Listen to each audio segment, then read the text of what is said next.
respected principal sir, staff members, and my dear students. A cheerful good morning to one and all present over here. Good morning, all of you. Good morning. How are you all? That's great.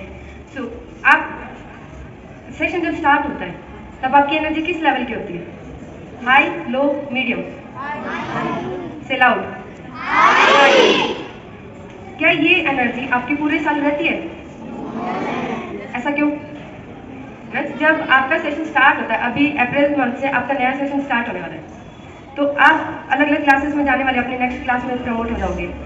उसके बाद आप books खरीदते हो, bag लेके आते हो, dress खरीदते हो, मतलब जो आपकी बेसिक रिक्वायरमेंट्स है वो कंप्लीट करते हो। तो हर एक चीज़ का चाव होता है आपको कि मेरी बुक्स ऐसे मेंटेन करनी है, मुझे नोटबुक्स के ऊपर कवर लगाना है, स्लिप ऐसे लगानी है, डेकोरेट ऐसे करना है, हर एक चीज़ भी बेस्ट करते हो, राइट? टू वे कन्वर्सेशन होना चाहिए, जब यस और नो पूछूं तो आंसर दे देना। क्लियर है? Thank you. तो जो एनर्जी आपकी डे 1 पर होती है, जब सेशन स्टार्ट होता है, ये एनर्जी मिड में भी थोड़ी बहुत रह जाती है, बट एंड होते होते ऐसा क्या हो जाता है कि आपकी एनर्जी कम होती जाती है। ऐसा क्यों? क्या डे 1 वाला जो एक्साइटमेंट होता है वो एंड मोमेंट पर नहीं रहता है कि हमारे एग्जाम्स होंगे, एग्जाम्स की प्रिपरेशन करेंगे, हम फर्स्ट आएंगे, सेकंड आएंगे, हमारा जो रिजल्ट होगा वो दी बेस्ट होगा, हमने जितने एफर्ट्स लगाए हैं वो बहुत अच्छे से लगाए हैं, तो हमारा जो रिजल्ट भी होगा वो बहुत अच्छा आने वाला है। तो ऐसा कुछ फील करते हो? फिर उस तरीके से आप काम करते हो? कोई बात नहीं, इसी के बेसिस पर मैं आपको आज एक कहानी सुनाती हूँ। एक बार एक बूढ़ा आदमी होता है, उसका काम होता है लकड़ी के घर बनाने का। एक बूढ़ा आदमी होता है, उसका काम होता है लकड़ी के घर बनाना। बहुत अच्छे से, बहुत मेहनत लगन से वो घर बनाता है।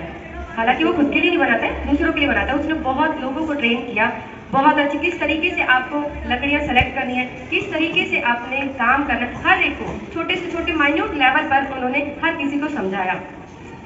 एक उम्र होगी, उन्होंने बोला अपने मालिक को कि मालिक बस अब मुझे इस काम से छुट्टी चाहिए, तो प्लीज़ मुझे अब छुट्टी दे दें। तो मालिक ने बोला कि ठीक है, तुमने इतने लोगों को ट्रेन किया है, इतने लोगों को चीज़ें सिखाई हैं कि घर बनाने के लिए हमें क्या चीज़ चाहिए होती है, किस टाइप की लकड़ी चाहिए, उसमें किस तरीके से हम पूरा डिज़ाइन कर सकते, मतलब बहुत अच्छे से उन्होंने बनाना सिखाया। ठीक है, उसके बाद क्या हुआ कि जैसे ही उन्होंने मालिक को बोला कि मालिक मुझे अब छुट्टी चाहिए इस काम से, अब मैं थक गया हूँ, बूढ़ा हो गया, अब मुझसे और नहीं हो पाएगा। तो मालिक बोलता है कि ठीक है, आपने अब तक बहुत अच्छे घर बनाए, बहुत फेमस भी हुए हैं और बहुत बड़े बड़े लोगों के हर एक तरीके का जैसा उन्होंने बोला वैसा आपने घर बनाया।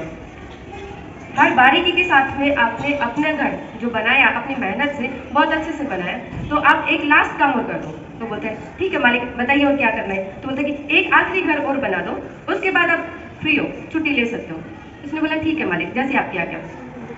अब वो घर बनाने लगता है, ना ही तो उस चाव से, क्योंकि उसे पता है कि ये मुझे लास्ट घर बनाना है, इसके बाद ना ही तो मुझे कोई टोकेगा, ना ही मुझे कुछ कोई बोलेगा, जैसा भी बनेगा मुझे क्या लेना देना, मैं तो फ्री हो जाऊंगा बना के निश्चिंत हूँ, अब मेरा कोई लेना देना नहीं रहेगा।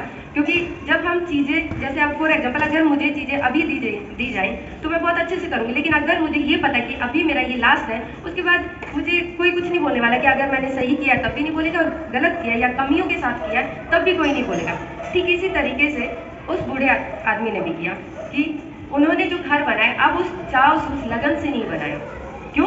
क्योंकि अब उनको पता है कि ये मेरा लास्ट है, मैं जैसा भी बनाऊंगा जिसको चाहिए उसको तो लेना ही है, उसके लिए बनाया जा रहा है, वो तो ले लेगा, ना ही वो कमी निकालेगा, और कमी भी निकालेगा तो मुझे क्या है, मालिक अपने आप हैंडल कर देंगे, वो जाने उनका काम जाने, मेरे से आपको नहीं होने वाला है। इसी लगन से, लगन तो रही नहीं ना, तो इसी लगन मतलब कि अब उनका जो मोटिवेशन था वो जो पहले हाई लेवल पर होता था अब वो मोटिवेशन कम हो गया है। तो उन्होंने क्या किया, ऐसे ही ना ही तो लकड़ी अच्छे से सेलेक्ट की, ना ही उन्होंने जिस चाव से वो बारीकी से एक एक कोना बनाते थे, एक एक डिज़ाइन बनाते थे, अब वो उस बारीकी से काम भी उन्होंने नहीं किया। घर बन गया, 1.5-2 महीने में उन्होंने वो घर तैयार कर दिया, मालिक को सौंप दिया, लीजिए मालिक जी मैंने वो घर बना दिया है। तो मालिक बोलता कि ठीक है, उसमें लॉक लगा दिया, चाबी दे दी, बोलता कि ये इस घर की चाबी है, आप संभाल लीजिए। तो मालिक ने बोला कि अब तक आपने इतने सारे घर बनाए हैं, अपनी पूरी मेहनत के साथ, पूरी लगन के साथ बनाए हैं, ठीक उसी का आपको परिणाम मिल रहा है। मीन्स कि जो आपकी मेहनत था उसका फल मिल रहा है। अब ये जो घर बनाया आपने, वो घर मैंने स्पेशली आपके लिए बनवाया है। थोड़ा दिमाग पे जोर डालो कि जितना टाइम उन्होंने अब तक घर बनाया था, क्या उस मेहनत से उसने अब बनाया? Say loud, yes or no? तो क्या उन्हें एग्जैक्टली उनको अपनी मेहनत का फल मिला? Actually yes and no both. Yes इसलिए क्योंकि अब जिस मेहनत से उन्होंने घर बनाया था एक्चुअली में उसका रिजल्ट मिला है। वो सोचता कि अगर मुझे पता होता कि ये घर मेरे लिए बनाया जा रहा है या मालिक ने मेरे लिए बनवाने के लिए ही ये घर मुझे सौंपा था, कि भाई पहले बता देते, अगर मालिक पहले बता देते तो वो उनकी जो मेहनत होती वो अलग होती, ठीक है। लेकिन उन्होंने ये नहीं बताया, क्यों?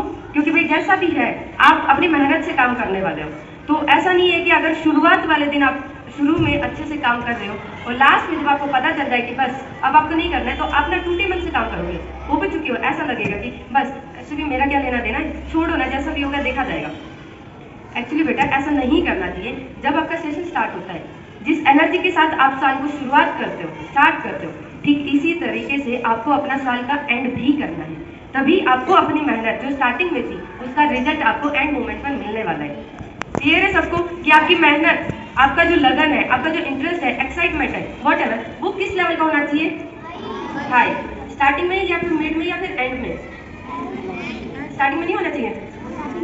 मतलब कि डे 1 से आपका जो एक्साइटमेंट लेवल है, आपकी जो भी तैयारियां हैं, हर एक चीज डे 1 की जैसे डे लास्ट तक बनी हुई होंगी, तभी आपको आपकी मेहनत का रिजल्ट मिलने वाला है। तो अभी आपके पास में टाइम है, 2-3 मंथ्स ही रहते हैं आपके एग्जाम के लिए, तो आप अब अपने आप को ऐसे तैयार कर लो कि मुझे डे 1 वाली एक्साइटमेंट अपने अंदर भर देनी है, एनर्जी भर देनी है, और अब मुझे क्या करना है? एनर्जी के साथ काम करना है कि नहीं करना है? तो अब आपने अपने अंदर में जो एनर्जी का लेवल है एकदम हाई रखना है, और उसी हाई एनर्जी के साथ आपने अपने एग्जाम्स की प्रिपरेशन करनी है। ये नहीं सोच रहे कि ठीक है देखते ना, इस साल नहीं हो पाएगा, कोई बात नहीं, मैं अगले साल करूँगा। पता है क्या होगा? ये जो प्रोक्रेस्टिनेशन की जो हैबिट है आपकी, काम टालने की, प्रोक्रेस्टिनेशन का मतलब है टालना, ये जो टालने की हैबिट अगर आपने अभी से डल गई, अभी से शुरुआत हो गई है, तो फिर आप कभी भी अपनी लाइफ में वो मुकाम हासिल नहीं कर पाओगे जो आप एक्चुअली चाहते हो, डिजर्व करते हो। क्लियर है सभी को कि जो काम आप चाहते हो उसके लिए जो एक्साइटमेंट है, मेहनत है, लगन है, एनर्जी है, हर एक चीज डे 1 जैसी होगी तो डे लास्ट पर आपको रिजल्ट भी ऐसा ही मिलेगा। क्लियर है? से लाउड यस और नो। तो एनर्जी लेवल कैसा होगा आपको सबका? अब आपकी प्रिपरेशन कैसी होगी? हाई।